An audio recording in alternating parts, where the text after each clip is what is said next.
We are live. I want to thank everyone for tuning in to a very special edition of Off the Record on the People's Podcast this afternoon.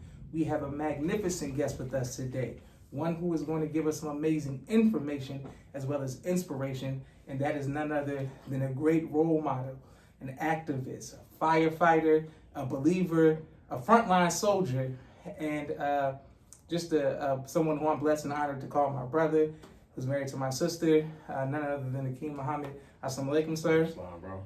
Thank you very much for taking time out of your busy schedule to come on the People's Podcast. Always a pleasure. Thank you for having me. Yes, sir. Yes, sir. All right. The first question we want to know is, when did you first hear the teachings of the Most Honorable Elijah Muhammad? Man. Okay, so first hear the teachings had to have been 1986. Okay, you know? okay. I mean, fresh out the womb, I was born in this thing. My mother and father joined the nation before I was born. The same year I was born. My dad got my mom to join after he found out that she was pregnant. So I'm a nation baby from the start. So out the womb, I had the prayer recited in my ears. I'm listening to the minister in the house. So 1986. 1986. Yeah. Okay. Shout out to 1986. Yes, sir. And speaking of your parents, while we get started, two legends in their own right, and they, it's gonna make so much sense how they produced you, and then how generations kept going with Mize. Can you let us know who your father is and your mother is? Absolutely. My father is Daryl Muhammad out of Washington, D.C., and my mother, Zanya Muhammad, also out of Washington, D.C. They met each other in middle school, and they helped produce a big family. Me, I got two brothers and two sisters. Yeah, beautiful. Yeah. It's a lot. Okay. Well, one of the time periods that the People's Podcast loves to focus on is because it helped produce me is the 80s and the Dope Busters. What was it like for you growing up and seeing, as a young baby, but knowing that your father was going out every day, your mother was holding it down as well? What was it like being in the 80s with the Dope Busters? It's a weird dynamic because, we lived it, so it didn't seem as special as it turned out to be. Not for me. I mean, as early as I can remember. I remember flashbacks of, being really young, living in some apartments right before my parents moved us into Mayfair. The Mayfair Mansions, that's where all the body slamming was happening. Yes, sir. Yes, sir. That's where your dad, William at the time, Sharif now, took some soldiers, a handful, and turned that neighborhood upside down. Rid the whole area of crime and drugs, in a couple of weekends, really. You had it where people were afraid to come outside. And so when we moved in, this is when all of the FOI had already cleaned it up. So we were growing up in one of what felt like one of the first Muslim communities that I could think about. Because not every believer, I won't say that, but a lot of believers from my younger years in Washington, D.C. lived in Mayfair. Okay. I had my family, my extended family, so my aunts and uncles lived there. A lot of brothers, Brother Dion, Brother Richard, Sister Gia, name changed since then. But there's a lot of believers, man, that stayed in Mayfair, and the connecting apartment units called Paradise right behind it. That whole complex really was on the same footprint. And it just felt normal. It didn't feel like, this is us planting a flag in the sand. It just felt like this is where we live, it's where the Muslims be at. We was in the community centers. There was a church nearby. We was there. I went to the neighborhood school, Neville Thomas Elementary. Shout out to them. I'm not sure if it's still standing, but Neville Thomas Elementary School. It was right adjacent to Mayfair, and it was before we had MUI in DC. Mm. So that's where I was. But yeah, man, I mean, it just felt, like I said, it felt normal, you know, riding our bikes in the neighborhood, just like any other child growing up. It's just that right before we moved in, you know, there was crime Yes, and sir. drugs and all that stuff. So yeah. Praise be to Allah. Beautiful, and shout out to your parents and all of the pioneer believers who helped establish Islam in Mosque Number 4 and the whole DMV. Speaking of that area in MUI, may Allah forever be pleased with our brother Minister Sean. Absolutely. And just interviewed so many people from DC recently, and they're talking about his contributions. And can you let us know what it was like you seeing him as a child? So Brother Sean, when DC first got MUI, Brother Sean was like he was the minister of the mosque, but he also served as like the director, head of the school in DC. So coming in as a child, as like a 6-year-old, he was a little intimidating, but he was the minister there, so I saw, you know, his ministerial side, but I saw his stern educator, director side too.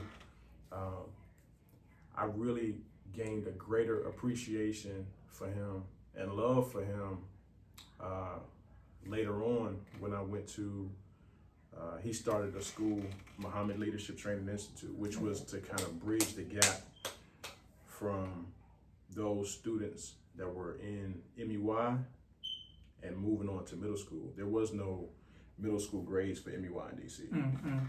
So like 6th, 7th, 8th grade, you just went to a public school. Okay. Well, he opened up that in PG County when he moved to being the study group coordinator in PG County. He opened up his home basically as the school there, and that's where I grew to really appreciate him as a person, as a man, as a father, as an educator. So smart, man, so smart. I mean, he was one of the first people to really get me out of my shell of, I hated reading. I didn't like public speaking, public reading. I think it was one of those things I shied away from because I was probably just insecure about it. Being into math and science, it just was one of those things like, I'm good at this, I'm not good. Well, he was like challenging us. Okay. And so he would have us reading in the classroom, whether it was, you know, an English text or it was Message to the Black Man, because he definitely kept it infused with Islam at the core, but he made sure that we were educated. You know what I'm saying? He placed that as a very it was important to him that, you know, these black boys knew how to read. You know what I'm saying? And he knew how to function on that level. I really appreciate him for that. I mean, it prepared me. His school prepared me for high school, and I came into high school excelling really because of his school. Like came in the door and was tested and was already on the honor track. Go ahead. You know, was in, you know, high honors classes from 9th grade through 12th. And I really, you know, I think it's really because of that bridging of that gap, that 7th and 8th grade years that I spent there, for real. But yeah, shout out to, you know, I know my brother, may Allah be pleased with him, you know, but yeah, I'm forever in debt to him for that one. Beautiful. Okay, well, let's say right here, with children growing up in all religion, but primarily in the nation and Islam, with making a decision when they become an adult. Sometimes we veer off, go different ways, but like you said, you were on the track, and then by the grace of Allah, you still here. We see your son that we're coming to, who people watch grow up, Prince Mize, speaking. You know, what was it that made you want to follow in your father's footsteps? You know, of course, you had your mother rearing you, that training, but still, that doesn't work with all children who grew up in religion. What was it that made you stick and say this was your way of life? So, I guess one of the easy things to say is that, you know, it's what we know. You know what I'm saying? It's something that I saw though that was like course correcting for people that came from the outside in. And for us that were already inside, it was a thing for us to watch them and see. It was like, man, we didn't really have to touch the fire to know that it was hot. Yes, sir. We saw the transformation of what those who came in were and how they bear witness. I also had my parents and their stories to kind of rely on and to know that, you know, this is the path that not only do I want, but I knew that I wanted my wife to be on that same path. Yes, sir. You know, and selecting a wife, that was huge for me. I didn't want it to be one of those things where I had to hold somebody's hand through the process. You know, I gotta watch you to make sure you don't feed my baby pork. Yeah. You know what I'm saying? Jesus That type of Christ. thing. That's a whole different fight that I'm so thankful not to even have to think about. You know what I mean? Like, that's not even a concern. Where I know I talked to, you know, some guys who grew up in the nation or who was just in Islam and had that as something to deal with. It's just the struggle of just meshing together, you know, with two different belief systems. But in this, man, I think it's just a combination of so many different things. You know, not only was it just the culture and the nation that we grew up in, and just the spirit, you know, the cliche thing is to say the spirit of brotherhood. Mm-hmm. But I think it was just like a spirit of family that we grew up in the 90s, 80s and 90s, that just kind of locks you in. And it's about people. You know what I mean? Yes, it's sir. really about people, and how those people make you feel, whether it's your family or the people who you come in contact with in the mosque, in the nation. And, you know, I feel like that's what kind of makes it or breaks it, really. You know what I'm saying? Just like I was talking about Brother Sean. Like, he was just a solid person, you know what I'm saying? Who was in the nation. You know what I'm saying? And when you have somebody who you can relate to like that, who's in the nation. I mean, I had people like that throughout that time. I mean, of course, my parents, but shoot, Dr. Lean. Yes, sir. Yes, sir. That was my, you know, he was one of my, he was a brother in the nation that I looked up to. You know, he was Yes, the sir. first minister that I knew. And he was a doctor. Yes, The sir. first doctor that I knew that was a black man. You know, I mean, it had me thinking that at 5 years old, like, oh, I'm gonna be a doctor too. You know what I mean? But yeah, I mean, just like I said, it's a lot of different things that just locks you in, from the people, the family, the word, the knowledge. You know, just the discipline, hell, the young brothers that you come up with, the drill. You know, We're gonna talk about drill for yeah, sure. I mean, it's just, you know, it's just so many different things that just kind of endears you, even when there are things that kind of pull you away, that will attempt to pull you away or try to. There are things like that, like your family, like, you know, the people that you come up with that kind of just lock you in and take you up under their wing, and just make you feel endeared to it. Praise be to Allah. Great response, and thank you very much, sir. Yes, sir. We wanted to ask you, DC, junior FOI, drill instructor, working with the brothers, and then you grow up, of course, and then we assemble as grown men, and it's just nothing but greatness with drilling as an adult. But how drill, for people who don't know how important drill is to our culture and just to our unity and just our brotherhood, how, you know, what would you tell people about drill, since your father, for those who don't know me, says Brother Daryl, was the standard bearer of drill, on the Mount Rushmore of drill instructors, and the drill teams of DC is where I developed my posture, my style of high knees, all of that. That's DC. So for you to come from that, how important has drill been in your life? So, I mean, huge. You know, drill in its essence, without going into the cliche definition of it, for real. Drill in its essence, I mean, it just instills just a level of just discipline, you know, in people, but specifically in young boys, at an early age. You know, from an early age, we were, you know, holding salutes until our arms were hurting and shaking, and standing at attention, not scratching, not flinching. that's important, man, because we young, we growing up, we just full of energy, but you learning how to channel that. You learning how to master it, how to control it. And it's foundationary building blocks for life.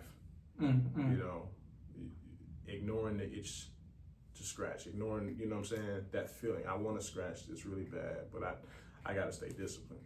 And that's just at a young age. Another aspect is just the camaraderie. You know what I mean? The brotherhood that comes from it. It was like this is ours. Nobody else was doing it. Yeah. You know what I mean? It was like our basketball, our football teams. It was like, you know, step teams or anything else that anybody else was doing, especially as children. This was like ours. You know what I mean? And some people had never seen it. And that's another thing that made it cool. Yes, sir. Really, Yes, really sir. early Yes, sir. on, you Yes, know sir. what I mean? Like when we would come through, we would drill in some of the like King Day parades and stuff like that in DC as like a school. That's it. And they would just love to see we be holding up the MUI banner and coming through with us, you know, navy blue pants and white shirts with blue bow ties. Yeah. And then just start doing calls and start doing, you know, our commands and face movements and stuff. And we could do real basic or take it advanced, but the people were just in awe of it. You know what I mean? It was definitely one of those things where, you know, everywhere we go, you know, Yes, sir. It was definitely that. You know, it was a real time representation of that. Still, I mean, coming up through it, it's one of those things that's always called you back. It's always binded you. It's one of those things when you hear, even as as an adult, you can fall right in and feel right at home.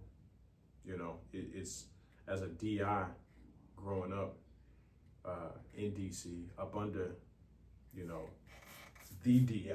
Yes, sir. Respectfully, you know. Yeah, I watched my dad. I was going to some of the FOI classes. I was at almost all of the drill practices. Every drill practice, every time my dad won a drill competition in the 90s, I was probably at the drill competitions. I knew all the routines. As if I could just fill in for somebody. Yes, sir. You know Yes, what I sir. mean? Yes, sir. Like, Yes, sir. oh, brother Keith ain't there, I can step in. Yes, sir. Yes, sir. Yes, sir. You know. So yeah, it was cool though, man. It was another one of those things that lock you in. You know what I'm saying? Lock you into the nation. You know what I'm saying? Our culture. It's just it's ingrained in our culture, especially as men, especially as the men of Islam, fruit of Islam. It's like an identity. You know what I'm saying? Moving in ranks. That's what people have known us for. Yes, sir. You know what I mean? And so doing that, taking a team to the drill competition, I think that was 94? 96. 96, yeah. So 96 when we went, I was young, you know. But it was fun, man. It was good. I think it was only like 4 of us, so 3 of us. It was like me, Nasser, Galen. I think that's what it was. Yeah, it was 3. We probably was people was like, okay, look, we gotta have 7 from now on, you know. But look, that's all we had, man. And we had to represent for DC, you know. Beautiful, yes, sir. Now we also want to know is there was a picture I sent to my sister Miriam the other day to ask her to see if Ma saw your dad. In the background, they got the white on, Brother Sultan and them, and they putting the flag up. I know the picture. Yes, sir. From on the mosque property, and this is like our parents' foundational stones in the rebuilding of the nation of Islam. And that's what I'm saying. What advice would you give to the young people, period, but primarily the young men who see the shoulders, they see that star crescent, you know, that white uniform, we put it on, and they like, man, can I carry that? Can I walk behind this man and create my own lane and find my own legacy? Because you've done that in a great way, but what advice would you give to the people trying to find their own way? That's a good thing that you just said, like finding your own lane. You know, don't try to walk in nobody else's path. You know, they walk their path. You got to kind of find what you love, something that you enjoy. I told a brother this in this had to have been 15 years ago or something. I was here, Mars 15, and I was doing AV, and my brother had kind of was, you know, making over me a little bit in that same type of way, and I appreciated him for it. But I made it very relatable by saying I just found something that I like doing here. You know what I mean? I like doing AV at the time, right? And so then I got good at it, and then I became needed for it. Yes, sir. Yes, sir. You know what I mean? So it was like a little bit of a dependence, but I also enjoyed that part of it. You know, they need me to do this. So Yeah. You know what I mean? Find something that you enjoy doing in this thing of ours. You know what I mean? It'll kind of it'll help you deal with some of the things that come, because you know it's not all roses. You know what I'm saying? This thing is a grinder. You know, the nation is, you know, it's filled with very kind people, uplifting people, and there's some people that'll take you through some tests. You know what I mean? So it's when you have the thing that's like locking you in, the thing that you enjoy doing, Yes, sir. Yes, sir. that really can't nobody take away from you. That's the thing that you kind of hold on to and lock into, that'll kind of keep you on your path. And then studying and staying grounded in your Islam, like Islam, like for real, not just like coming to the mosque. You know what I mean? Because that's like it can be a facade. You know, you can have a lot of people that's at the mosque that don't really like have it here. That's You know right. what I'm That's saying? right. They don't really live it. You know, it's a totally different thing than just, you know, playing dress up every week. You know, putting on a costume. You know what I'm saying? Putting on a costume every few days or so. You know, it's got to be in who you are. You got to take your Islam with you. You know, when you're not at the mosque. Yes, sir. If that's what you want to do. You know what I'm saying? And I think that's the main thing. Like, a lot of people find different paths as long as they're good people. You know, as the minister has made friends for us in all walks of life. And I know that Islam is the path that I needed to walk. You know what I'm saying? It's like a puzzle that completes Yes, sir. a part of, you know, me. You know what I'm saying? A piece of the puzzle. But for other people, it might be another path. And I say find yours. You know what I'm saying? As long as you stay a good person. You know what I mean? Stay a grounded, good person. Believing in God. Believing in a creator, a source of life and light and energy. You know what I mean? I feel like that's a key thing, because you either get like super indoctrinated in one thing, and you know won't have like your thing. Like, have your thing. Yes, sir. Yes, sir. You know what I mean? That's one thing that I would say for those looking to kind of have their own, you know, path. But even putting it in your children, just make sure that you leave room for them to just you know, to spread their wings a little bit. You know what I mean? It's a lot of stuff that I didn't get to do as a child, and I don't fault anybody for that. You know, because our parents, they do the best that they can do. You know what I'm saying? Like they give you the best of them, and they try to make sure that they're giving you the best or whatever is available to them at the time. And so with everything, you know, I could say, oh man, we didn't have no football team when we was in MUI. We had no basketball team. We didn't have no lockers, bro. Like we was, you know, we was in shoot. I mean, it was, you know, we was making do though. You know, we was doing it. We was in the sanctuary of Mosque number 4 on Kenilworth Avenue. We would have Sunday mosque meeting, and then I would have the brothers setting up the classrooms on Sunday night so that they can be prepared for the week ahead. You know what I mean? It's just one of those things where you gotta kind of understand that was for then. I'm taking all of that and I'm trying to pass a lot of the greatness of that into my son and still allow him to flex in his own way. You know what I mean? Because it's ingrained in him as long as he sees it as love in those who put it in him, not as like a I'm coming down on you type of thing. I think that's the main thing. I really think that's the main thing, letting them see the human the joy in you, and you a Muslim. You know what I mean? It's like that's all of who that person is. It's not just the identity is this, and they're gonna force it. And you can't force it on people, but for so long, you know what I'm saying, before they rebel from certain things. That's the truth.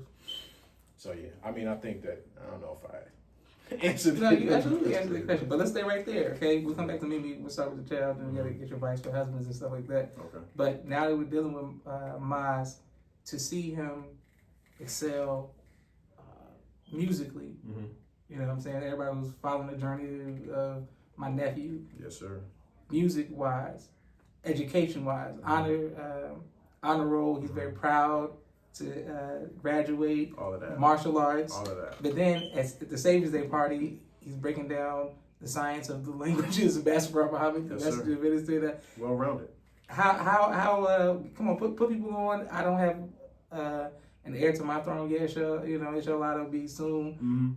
But put us on. What are you doing as a father to help bring this about? Man, settle down to a good choice. Okay. You know what I mean? No pressure. Shout out to Miriam Muhammad. Shout out to Mimi. You know, I have been, I am blessed, and I know we coming back to her. Yeah. But she's a catalyst for a lot of those things.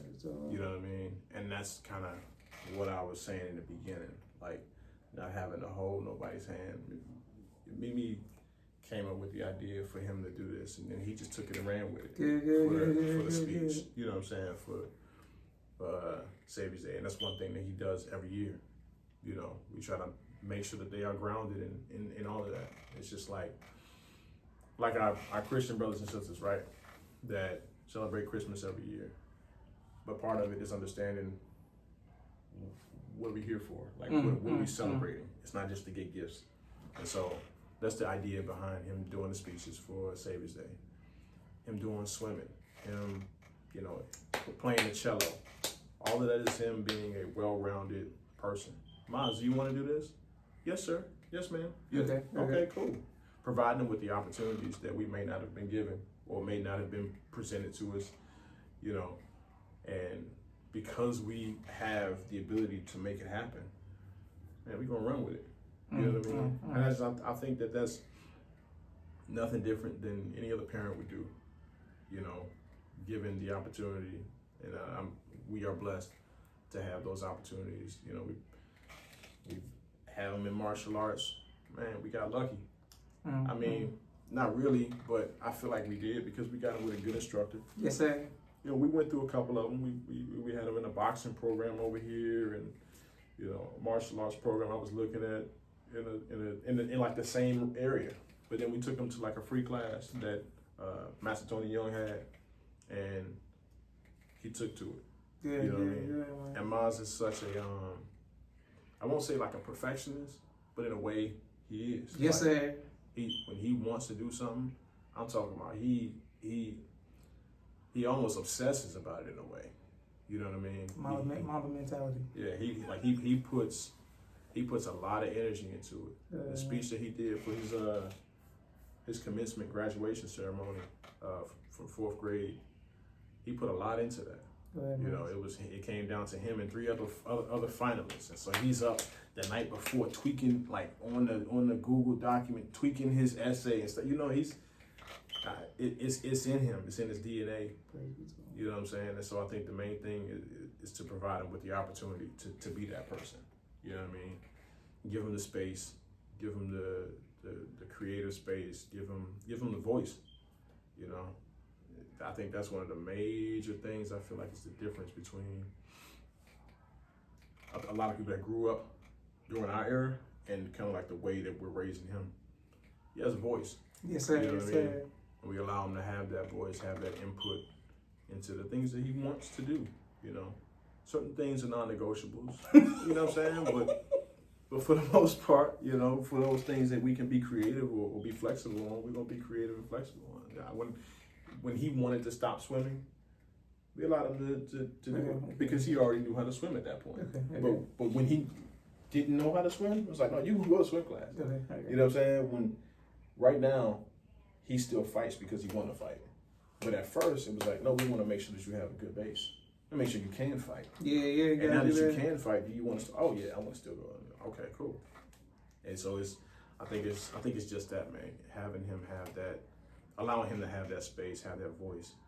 But I mean, I'd be completely remiss if I didn't, give most of the credit to my wife.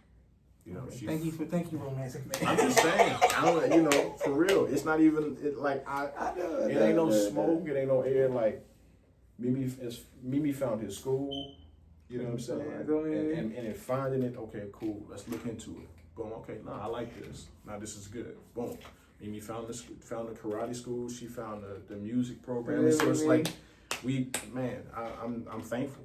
I'm thankful. I'm super thankful for all of that because there's different opportunities. And I mean, there's so many other opportunities that we don't move out on, but that's always the focus, And specifically, she puts a lot into it. She puts so much into it. And I'm so thankful for it. So thankful for it. Every time, if she sends me some memes on Instagram or something like that, in between like 2 or 3 memes, it'll be like a Saturday program for STEM camp, or like a fishing program at Piedmont Park or something cool. You know what I'm saying? Something for him to do, but for something for him to be exposed to. This 196,940,000 square miles. You know what I'm saying? Like this is yours, bro. Like we're not just gonna be in the mosque. We're not just gonna go to school and be in the house playing video games. Like you're gonna get out. You're gonna, put your feet in some soil. So no, I'm thankful. I'm thankful for her for that. Beautiful. Okay, now let's go back to Sister Miriam. How did you recognize that? We have sixth sense, intuition, nation, grow up, handsome soldier. You coming out, boom, boom, makes you be like, okay, this is the one out of everybody. So, I mean, obviously our roots go back, right? Like, both our parents came up in the nation in D.C. She wasn't on my radar there. It wasn't until, I saw her for real. I was like, whoa, okay, Mimi. But yeah, I think it was when she graduated from college. Okay. We connected here in Atlanta, and I think that one of the things one of the points when I knew that she was going to be the one that I pursued, I think it was her. At the time, she was willing to support and back your mom and dad. Okay. They were doing the couples lecture series. It might have been like Wednesday nights or Thursday nights. But that's where actually we connected because I was there doing the AV and she was there assisting with that as well. I had my sister in there as the wingman. You know what I'm saying? Because as soon as she came in, I had my eye on her. I was like, oh, no. Oh, that's the one right there. Ain't nobody knows. Okay, praise me too. Yeah, and then you see some brothers just spying too because it's like, yeah. They're gonna check for the bad ones. Yes, sir. Yes, sir. And so then you gotta present a little something different. You know what I'm saying? I think I had some youth on my side. Okay. And then I think it probably was some of the mystique too, because I don't think she knew a whole lot about me. But I think a lot of what we knew about each other was like the lineage. You know what I mean? It's like one of those sayings, like come from good stock, right? Yeah. I would like to think that I did. Absolutely. But I knew that she did. You know what I mean? I'm sitting here taking guidance from her parents. I'm like, if a fraction of what they talk about is in her, we good. Yeah. You know what I mean? Yeah. And of course, when we started courting, and I just got to know who she was on a deeper level. You know, just the conversations, everything was on point. You know, and it was a true courtship. You know, asking the hard questions and really discovering, you know, who she is, who the potential, you know, the future, you know, dreams, goals, aspirations, seeing the experiences in Islam that she has, in life that she has, you know. And then for me, I knew that this was the one for me when she took the same type of care and attention to me. You know, I never forget, and I'll probably always tell the story, I don't care. But it was a Savior's Day. I think I had my bag stolen, and it had like a bunch of my nation's study material. I had a Closing the Gap. I had a Message to the Black Man. I was just on my study. You know what I'm saying? I had a Quran in there, and I had a Supreme Wisdom. I was able to get everything back, but at the time, you couldn't just get a Supreme Wisdom. Yeah, you had to go through the minister of the mosque, and them things was on back order. And Mimi had two, and she just came one day and just gave me one. And I think that it probably was so small to her, but it was like, I never asked you for it. I think I might have mentioned it maybe once before, and she just came up with it, told me she was listening, she was thinking about me when I wasn't around. And so I was like, oh no, this is the type of person that I want to be around forever. You know what I mean? So yeah, I think that that's just one example of, you know, of many that I saw that I could pinpoint. It was like, oh, already, it was that night, I was like, let me see how much rings are real quick. Let me go ahead and plan a date, see how I can propose to her, when I'm gonna talk to her father about this, you know. And then Brother Sharif, he's like, I was waiting, why take you so long? So I had his blessing. That was always a plus. Mom and Dad was always on my side. I think they was pitching me before Mimi was trying to hear me. So shout out to them for that. Shout out to them for that. And sister, did you hear that? Bring the Supreme Wisdom to Josh. You know what I'm saying? That's all I'll take. That's it, man. You gotta listen. You gotta listen when a person ain't asking for certain things. You know what I'm saying? Supply a need that they didn't even know they needed. You know what I'm saying? It's just the little things. We ain't hard. Real some people sweet tea in a video game. We use some quiet time. I'm straight. Right. Okay, but I wanted to ask you about, speaking of my mother, our mother, because we had come to you being a firefighter and you being so good dealing with the medical stuff. Okay. So when it came to our mother, we only did basically me, Naima, Rashad, my dad. We were the only people who dealt with the health stuff. And then you joined in and we all locked in and you step right in, you're able to deal with that. I've not, you know, that's a skill to be able to deal with people in their health issues. And then now, of course, my father, you right there, boom, boom, boom. What is it? First of all, we thank you and salute you and honor you and respect you for that. But how are you able to do that with somebody else's, like the in-laws and stuff like that? How are you able to just do that? First off, man, I'm honored that you all, you know, allow me to exercise that. We started with grandma. Yeah, exactly. With grandma, and then of course with moms, and now with pops. It's one of those things. I think that from an early age, I knew that I was going to be in the healthcare field. But it's not really until you get into it that you even determine whether or not you like it. You know, or if you're going to be decent at it. I'm okay with, you know, the squeamish stuff, so that's never been an issue. But I think it's just it's just a matter of just seeing a need. And I think that as a man, it's just kind of what we do. You know what I mean? With anything that we have. If I know how to change a tire, and I see you got a flat tire, I'm gonna help you change the tire. Okay. You know what I mean? I don't see it as any different. You know, I know this is life that we're talking about, but I see it as the same because it's a skill, and I have the time and the ability to do it. You know what I mean? So it's just locking in and seeing that, okay, that's a need, and I may not know everything about how to, you know, deal with this, but I have some skills, so I can be of assistance if I'm allowed to be.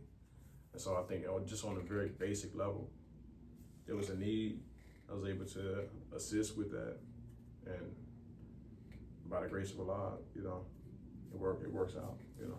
It's beautiful. We truly humble. We thank you, and we want it on the record that we salute you and honor you for all of your sacrifices, all of your family sacrifices, everything you've done to help establish Islam in North America, but also to be a great husband, father, and a brother to me and my family, and to people in DC, Atlanta, the Atlanta time period, because we feel like it's like me saying I'm from Naperville. I am, but I've been in Atlanta so long, so basically you get the same time, you know what I'm saying? You get here, so you got DC people with you, basically Atlanta too.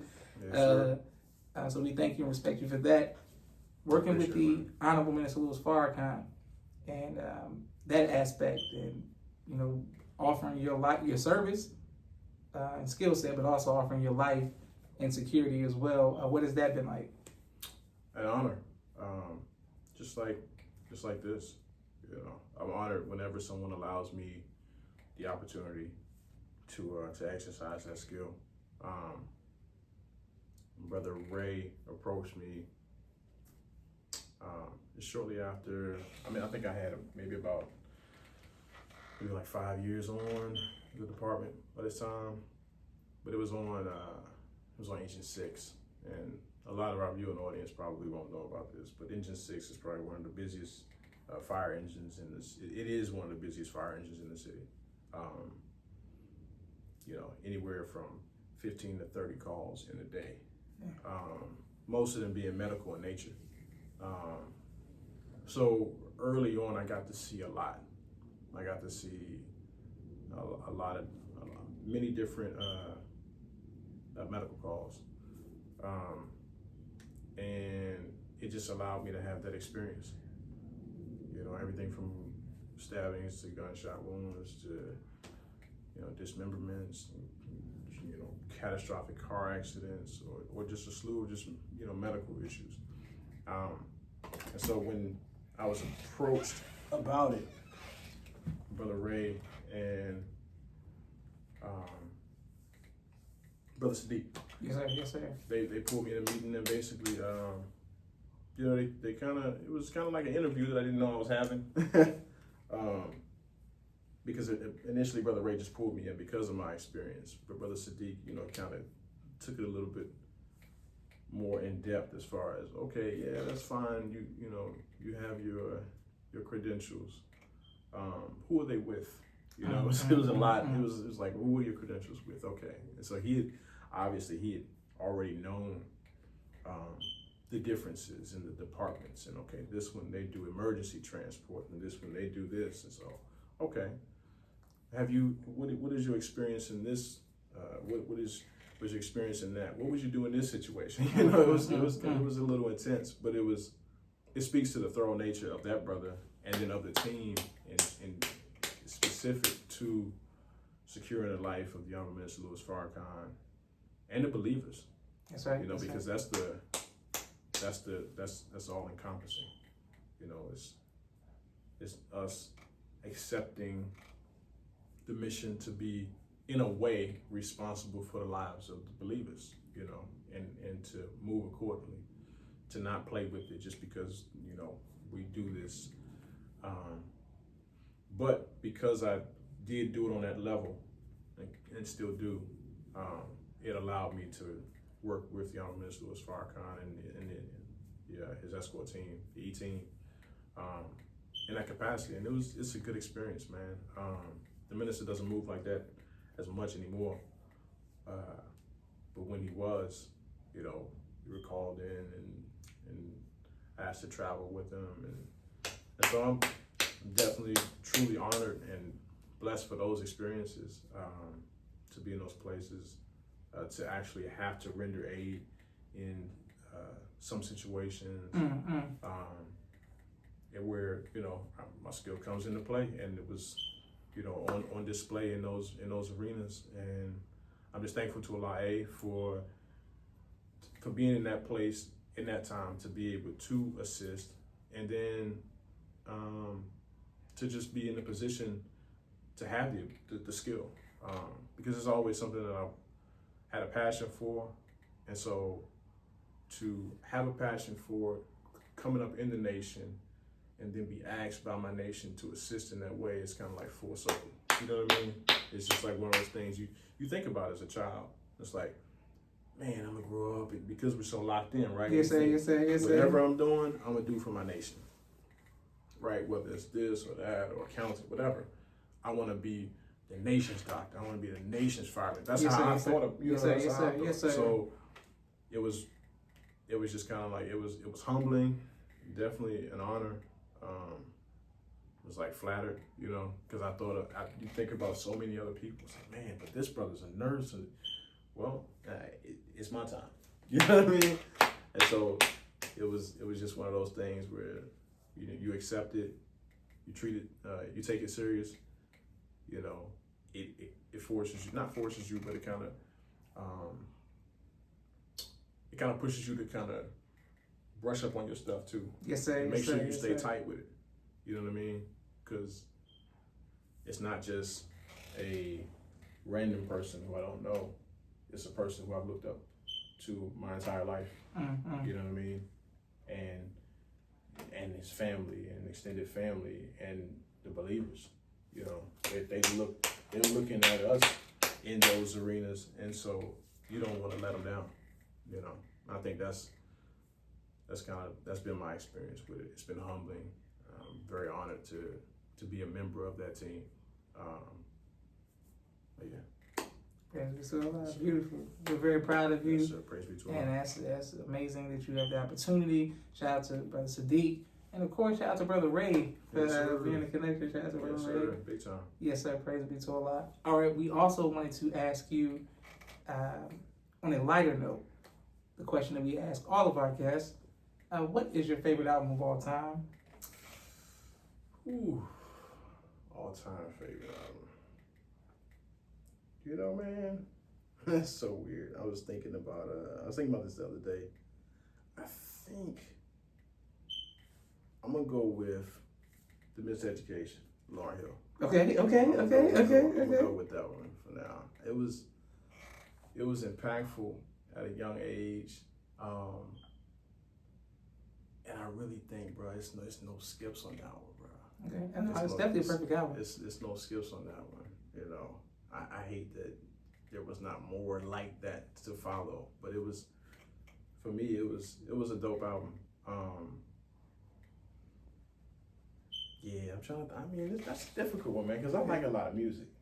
You know what I'm saying? I like a lot of music. Well, I must say that is, if not number one, then 1 and 2 between that album and Public Enemy on People's Podcast questions. Man, I don't even want to use that. No, I'm just telling you, it's like that. It's all like For real? Miseducation, Lauryn Hill, and Public Enemy. That's it. Like those are the 1 and 2. Recently we be getting new albums, but those are the top 2 albums that people say all the time. Yeah, I think it's just, I like to think about like complete albums, like albums with like no skips. Like I think about Usher Confessions, right? Absolutely. But when you say Usher Confessions as a man, it kind of carries something else that you don't want to. You know what I'm saying? It is what it is. It's like, but like if I had to think of another album like that, I would think about that one. Usher Confessions, Right. and that's not in the top 5, but it should be. I think 3 is like Songs in the Key of Life. Stevie Wonder. I think those are the top 3 on People's Okay, but see, Podcast. I wouldn't, you know. I mean, Yeah, I'm just telling. I just be writing down like, Yeah. what's the demographic? Okay, who's saying this? Yeah. Lauryn Hill's number 1, Public Enemy. Yeah. You're gonna hear that, and that's just what it is. And those are great. They all great albums. Absolutely. Okay, we also wanted to ask you when you advice for young men. The reason I keep using the term role models, growing up in the nation, to see male figures, like you said, Dr. Akeem, for you becoming a doctor, for me, ministry, military, we looking at these people and then you try to emulate them. Right. We need more black male firefighters. What advice would you give to the young man who was watching this and or their family about the benefit of being a firefighter, how it helps not only your family, the community, humanity, Right. the nation? It's major. You know, I think it's for years, it wasn't on my radar.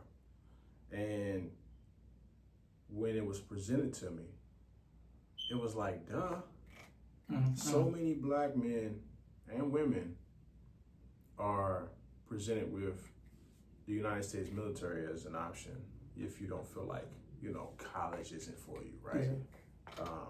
Which is, that's BS. But a lot of people, but a lot of people feel like that coming out of high school. Like, I don't want to. Okay, well then, instead of going to the military, you can be a fireman. And I say that because you get the same sense of service to your community, but even more so on a local level. You get to actually serve people who you grew up with. Like, I see people who, like, I have dealt with in other lights. You know what I'm saying? I've treated patients of people who I know. You know what I mean? By the grace of Allah, just because I serve the community that we live in. It's humbling, but it's very rewarding. As a career field, most departments now, firemen are trained as emergency medical technicians, and in Atlanta, you're trained as an advanced emergency medical technician, which means you can do damn near everything except for push certain medications, and you can do that under the supervision of a paramedic. You also can become a paramedic in the fire service. Okay. And so it's just like I said, it's a rewarding field if it's something where you are thinking, hey, if you, especially, man, I always say this, instead of military, do this. So many of our people, like I said, are presented with, I'm going to the military. I got brothers that I grew up with in the mosque and outside the mosque that they wasn't sure about college. They didn't know what they wanted to do, but they went to the military. Come over here and get the skill. You know what I mean? Come get the skill. You don't have to fight on a foreign soil. You know what I mean? To get scholarships to go to school. The fire department pays you to do that as well. Okay. You know what I'm saying? They give out scholarships for you to go back to school. There are incentives for you to go back to school. They pay you extra once you finish. Absolutely. And they assist you with the tuition. Beautiful. So it's a great pathway to college. It's a great you can use it as a stepping stone. I think that it should be a career, but that's because it's my passion. I enjoy it. I love it. And when you're in the fire service, you understand that you want brothers and sisters alongside you that are treating it as that, not just as a stepping stone. But when you get in it, you realize whether or not you like it or not. Yeah, I can imagine. I can only when imagine. that fire get on your ass, Oh my God. But it's not for me. I heard that. I mean, but that's one of those things. It's best that you know now. Yes, sir. Yes, sir. But you learn a lot about yourself. You learn a lot about yourself in the process, and then in the process of becoming a fireman, and then afterwards, the sense of accomplishment that comes, and then the added bonus, like I said, treating those who you meeting people on their worst day. They called you on the worst day of their life. You know what I mean? And they looking for somebody to make it better. And sometimes you just showing up just makes it better. Yes, sir. There's plenty of times I have shown up and not given a single medication, not performed a single treatment, just talked to somebody. You know what I mean? And just made their day better. Sometimes people just need to know that somebody's there to help them. You know what I mean? Even if it's just lifting them up off the floor. I've picked so many people up off the floor and just put them back in the bed. And they just was thankful that we came. You know what I mean? Or just came and sat with somebody until an ambulance came. So it's just, yeah. Okay, sir. Beautiful. Let's stay right there.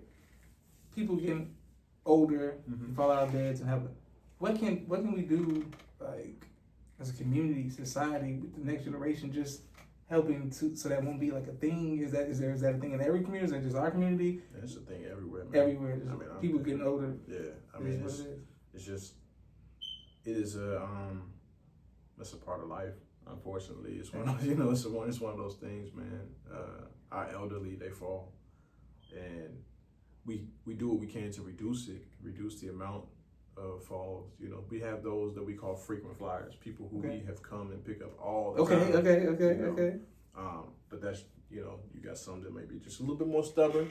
You know what I mean? Like, are they doing a thing on their phone? Like how do you? Yeah. So like, sometimes they'll have like what we call like medical alarms. Okay. I fall and I can't get up. Yeah. Okay.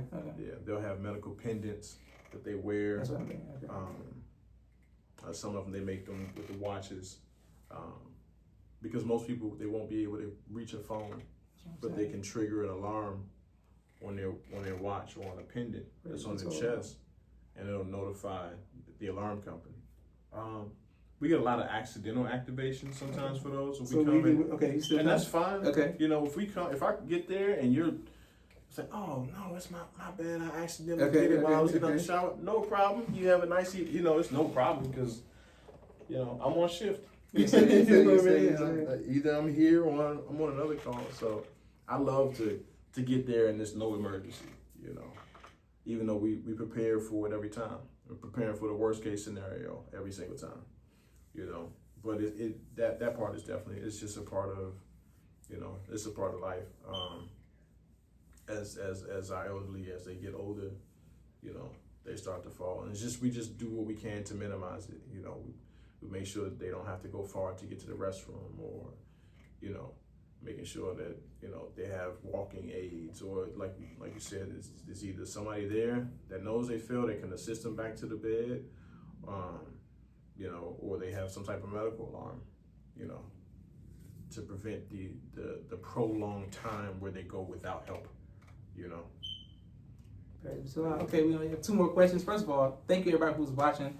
We're grateful for every like, share, subscription, super chat, anonymous cash app. Thank you to Sister Miriam, Sister Naima, always in the comments. Thank you for Rashad sponsorships. Thank you to Sister Auntie, Sister Hope, Brother Kente, Brother Musa, Brother Duke out of Montreal, our brother who's watching out of Jamaica, who always puts the Jamaican flag in the comments. Everybody who from all around the world, we are truly grateful. When you deal with the seriousness of your job, family life, it's intense. Just being a black man in America, beautiful. What is something you do to unwind? Man, family time, bro. Okay, so family time. Family time, man. I mean, you know, my son likes me. Okay. That's a good thing, you know. My wife likes me. That's an even better thing, you know. So I like being home. Okay. You know, shoot, this is May. I've been home a lot. You know, we had a lot of stuff in the month of May. We had to, you know, we were celebrating our little man, from him recently getting his new belt. Yes, sir. In karate, to his music recital, his concert performance, to his graduation speech, everything. You know what I mean? So I like to be present for all of those moments, as many as I can. You know, just that stuff, being around extended family, you know, coming, spending time with my brother, you know.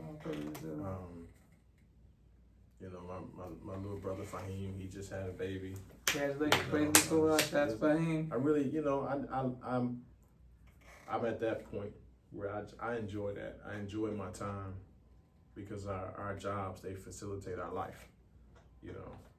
Like, for a lot of people, the job is their life. You know, the career is their identity. And while I understand it, and I'm very passionate about the career, because it deserves that. It deserves that type of attention, that type of commitment to be good at it, be great at it, because people count on you for it. Yes, sir. You know, they literally are putting their lives in your hands for it. So you need to be good at it, and you need to work hard at it. But on my downtime, you know, I try to, man, I play some video games. You know what I'm saying? You know, I'm watching movies with the wife, or we going out. You know, we doing some concerts, me and her. You know, we traveling. So yeah, man. I mean, I like I like to spend time with the family. I know that's cliche, but I think that's really where I am. It's a good cliche. It's a good cliche to have, family time. Praise to Allah. And we want to thank everybody for watching. One last question. Yes, sir. Spiritual question. Our parents, first generation, we will be second generation, and then of course you have children, third generation.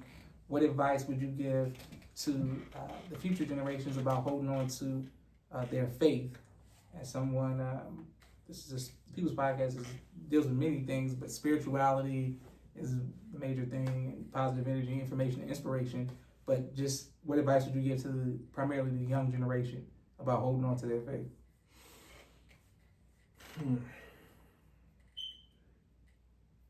I kind of go back to something that I said earlier. I think that you got to really see how you want your life to go and understand that it's bigger than you. I think